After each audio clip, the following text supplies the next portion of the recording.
અમદાવાદમાં 31 અશાંત વિસ્તારમાં હિન્દુઓની 817 મિલકત ખરીદવા મુસ્લિમોની અરજી કલેક્ટરે મંજૂર કરી। અશાંત ધારા હેઠળ આવતા વિસ્તારોમાં હિન્દુઓ પાસેથી મિલકત ખરીદવા મુસ્લિમોએ 5 વર્ષમાં 1329 અરજી કરી હતી।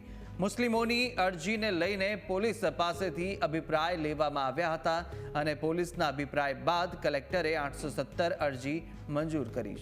ત્યારે કલેક્ટરે વિવિધ કારણોને ધ્યાનમાં રાખી 512 અરજી નામંજૂર કરી છે। એની ચાવડી હોય કે જે અશાંત ધારાના પ્રશ્ન પણ ફરી એક વખત ઉઠાવવામાં આવ્યા, કારણ કે અમે એવા વિસ્તારના ધારાસભ્ય છીએ કે જ્યાં આગળ શહેરની શાંતિ માટે પણ આવશ્યક છે કે કોમર્શિયલ માનસિકતાના લોકો આ પ્રકારે મિલકતો ન ખરીદે। અશાંત ધારો ગમે એટલો લૂલો હોય, પરંતુ એ જ્યારે શહેરની શાંતિ માટે જોખમકારક બનશે ત્યારે ધારાસભ્ય એક જ પ્રશ્ન વારંવાર ઉઠાવતા હતા, એવું કોઈક હસી મજાક કરીને છોડી દેશે, પરંતુ પ્રશ્ન તો પ્રશ્ન જ છે। એટલે જે શહેરની શાંતિ માટે અત્યંત આવશ્યક છે એવા એક પિન પોઇન્ટેડ 2-4 પ્રશ્ન હતા, એના ઉપર પણ વિશેષ રૂપે કલેક્ટર સાથે બેસવાની એ વાત થઈ છે। અમદાવાદ શહેરમાં 31 વિસ્તારોમાં અશાંત ધારો લાગુ છે, પરંતુ અશાંત ધારાના અમલીકરણને લઈને અનેક સવાલો છે તે ઊભા થયા છે। મહત્વનું છે કે અશાંત ધારા વિસ્તારમાં કોઈ મુસ્લિમ વ્યક્તિ હિન્દુની સંપત્તિ લેવા ઈચ્છતો હોય તો તેને કલેક્ટર સમક્ષ અરજી કરવી પડે છે।